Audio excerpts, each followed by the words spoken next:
Hola, hoy estamos en un espacio llamado Jardín Infantil Pelusa. La verdad es muy emocionante estar aquí. Cada vez que tengo la posibilidad de ingresar a las instalaciones, lo disfruto muchísimo. Hay gallinas, hay hormigas, hay curíes, hay pececitos.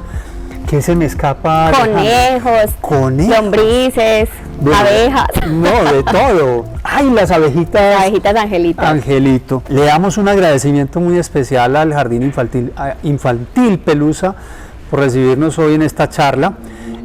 Tenemos a la autora del libro Colegios que abren las alas, Alejandra Pineda. ¿Cómo estás? Muy bien, Juan, muchas gracias. Tú, además de ser autora de este maravilloso libro, eres la directora del Jardín Infantil Pelusa, ¿cierto? Así es. Estoy en ese rol de liderazgo hace ya 6 años en esta institución, que además fue la institución que elegí hace otros tantos años para mi hijo. Entonces lidero a Pelusa desde todo el amor y la convicción. Alejandra, ¿cuál es tu formación? ¿Tú qué estudiaste? Yo estudié psicología en el pregrado y, como siempre estudiando psicología, supe que mi camino iba a ser por la educación. Cuando me gradué empecé a estudiar varias cosas relacionadas con educación y después hice la maestría en educación y desarrollo humano. ¿Su decana tal vez fue Ofelia Costa? ¿En bolivariana? No. ¿No?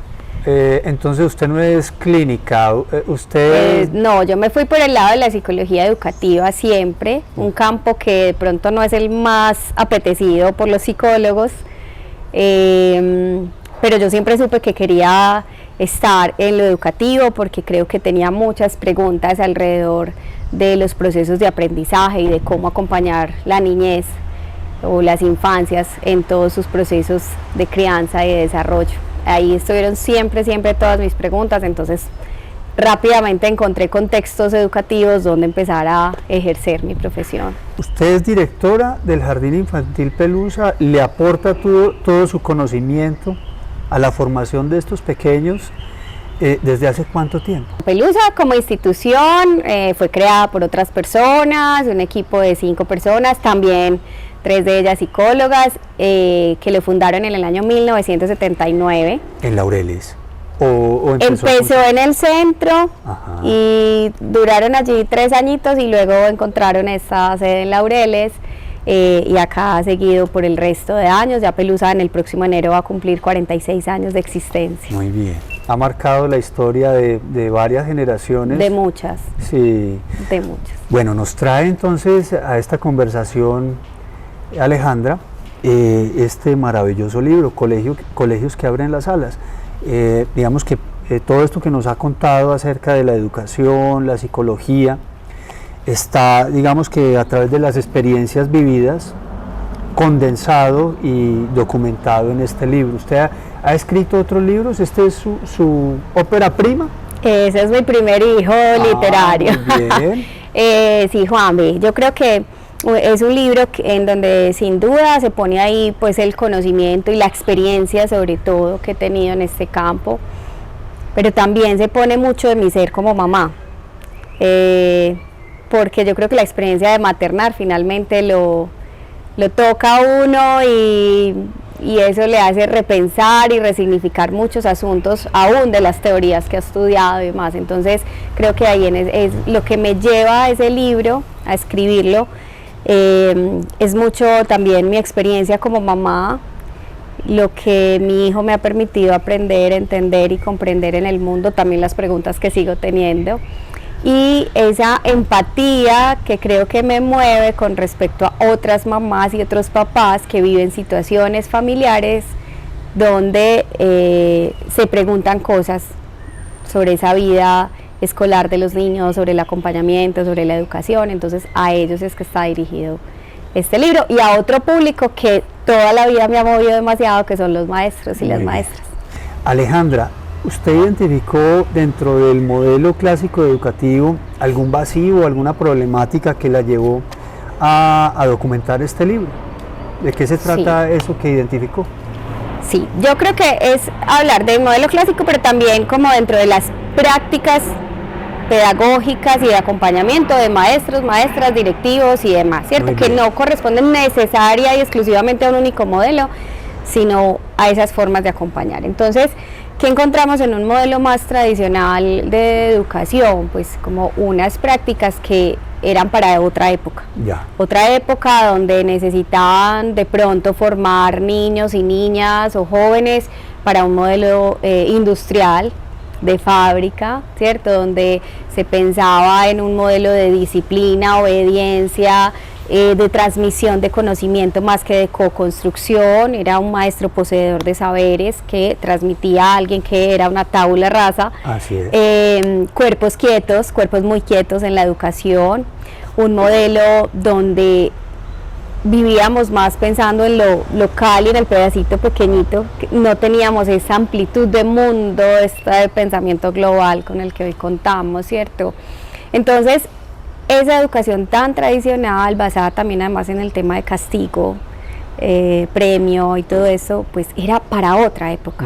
Y creo que muchos de nosotros somos fruto de esa educación, que no está mal, solo que era para otro momento.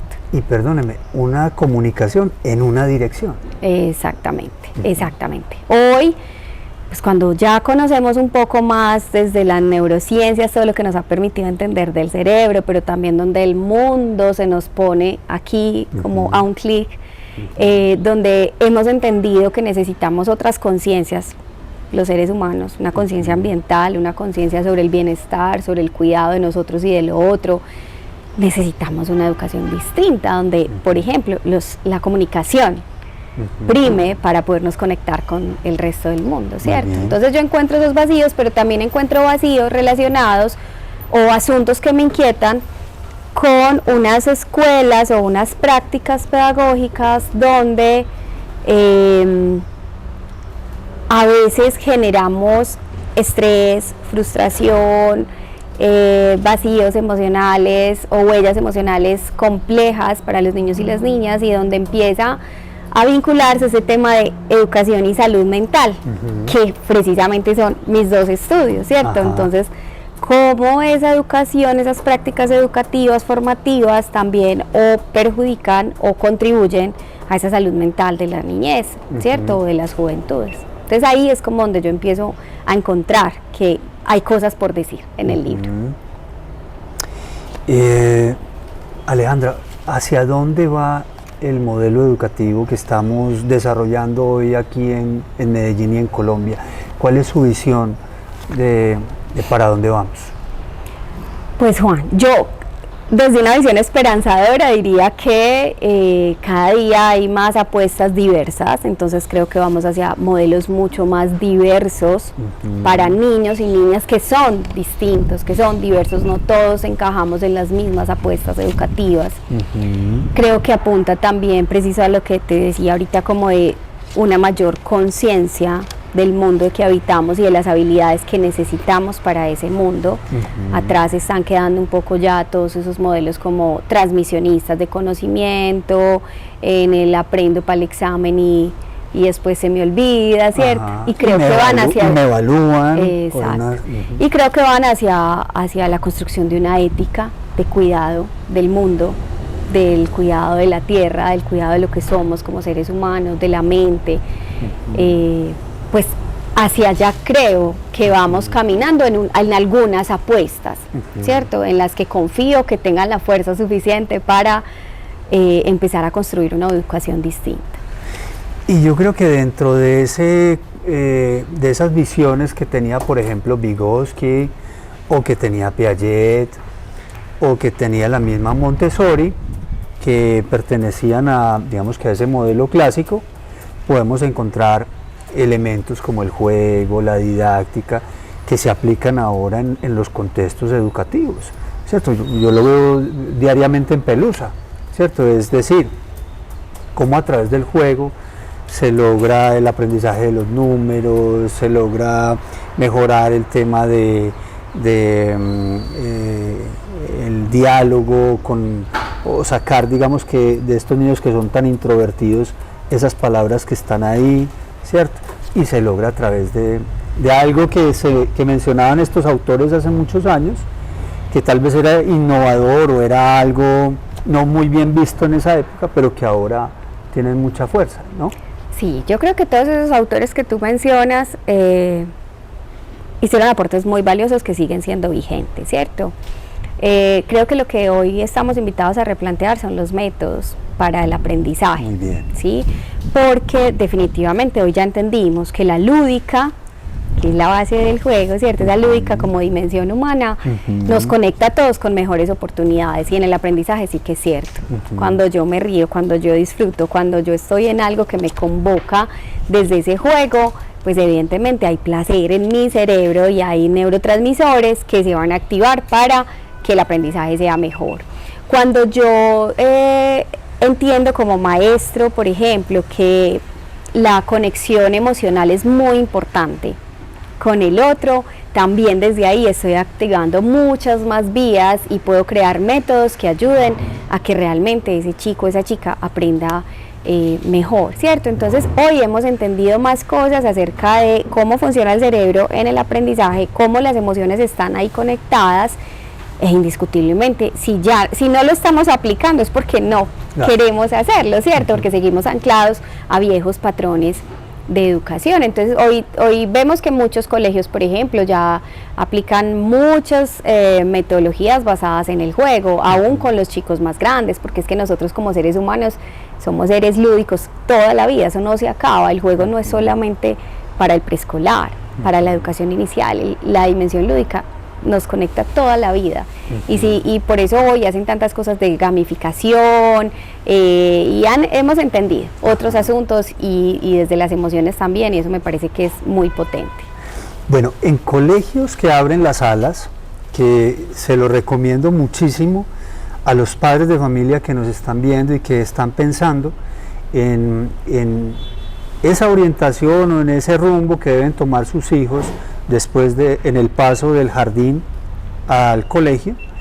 La autora menciona que debemos estar muy en llave, los padres de familia, cuidadores, con los docentes que están todo el tiempo con los niños en el jardín infantil, ¿cierto? ¿Por qué crees que sea tan importante, digamos, que haya una conexión entre el contenido que se entrega en el jardín o en el colegio con la continuación que hacemos nosotros los padres de familia o los cuidadores en casa? Ahí voy a cambiar entonces el sentido, porque no es la continuación que se hace en casa, sino que al contrario el colegio es el que hace la continuación de lo que ya viene de casa, ¿cierto? Sí. Desde la pedagogía Reggio Emilia, por ejemplo, plantean esto muy bonito, y es que el niño tiene como 3 educadores fundamentales, ¿cierto? El primero es la casa, los padres. El segundo educador es, por supuesto, el maestro, la maestra de la institución educativa, ¿cierto? Si se quiere decir así. Y el tercero es el ambiente en el que crece. Ambiente referido a todo, digamos, tan amplio como queramos entenderlo. Ambiente es la ciudad que educa, que hoy escuchamos hablar de eso. Una ciudad donde en la tienda deberíamos concebirnos como educadores del niño.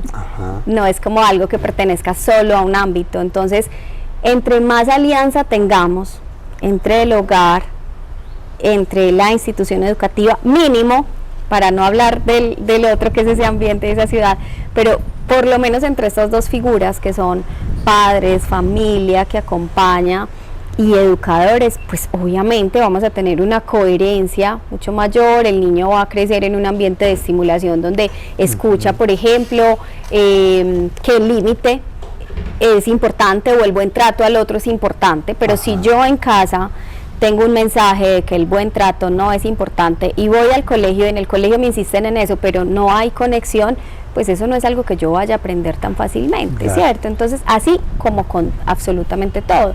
Por eso desde Reggio Emilia, cuando se proponen, por ejemplo, el trabajo por proyectos para los chicos, es, venga, y entonces ese proyecto que yo estoy desarrollando en la escuela, como también mis papás están enterados de ese proyecto y generamos escenarios de aprendizaje desde casa frente a esa misma temática o frente a esas preguntas, ¿cierto? Entonces es como concebirnos todos como unos referentes, modelos, educadores de los niños todo el tiempo, en cualquier escenario en el que estamos. Y de esa manera digamos que genera también herramientas para conocer, digamos que las habilidades de nuestros hijos, saber, digamos, cómo funcionan mejor, cómo atienden mejor, qué talentos tienen, para lograr, digamos que dentro de la gran oferta que hay, tú lo mencionas acá en el libro, de la gran oferta que hay de colegios en este momento en la ciudad, poder elegir el colegio a la medida de las necesidades de nuestros hijos. Sí, digamos que para elegir ese colegio hay varios elementos, ¿cierto? No solamente pues va a ser el amplio conocimiento de nuestros hijos, que es uno de esos elementos, ¿cierto? Pero también como los niños entran tan pequeños a los colegios, pues digamos que habría un mundo todavía por descubrir en ellos, pues que no nos va a permitir en este momento elegir. Pero sí es muy importante lo que dices, o sea, hay que reconocer quién es mi hijo, cómo aprende, en dónde se siente como, en qué tipo de escenario se siente como más pleno, más conectado. Yo lo veo que es él, que fluye, y eso tenerlo en cuenta dentro de otros criterios para esa decisión de colegio, ¿cierto? ¿Qué otros criterios? Claro, ¿qué buscamos como familia?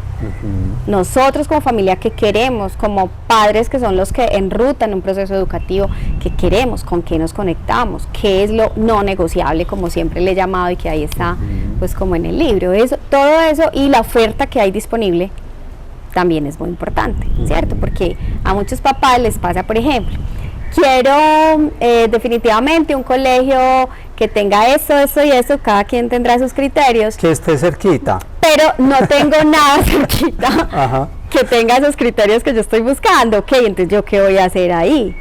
O me voy a la oferta que tengo disponible más cercana y priorizo ese factor, o pienso en abrir un poco mi mente y acercarme a eso otro que realmente sueño para mi hijo, ¿cierto?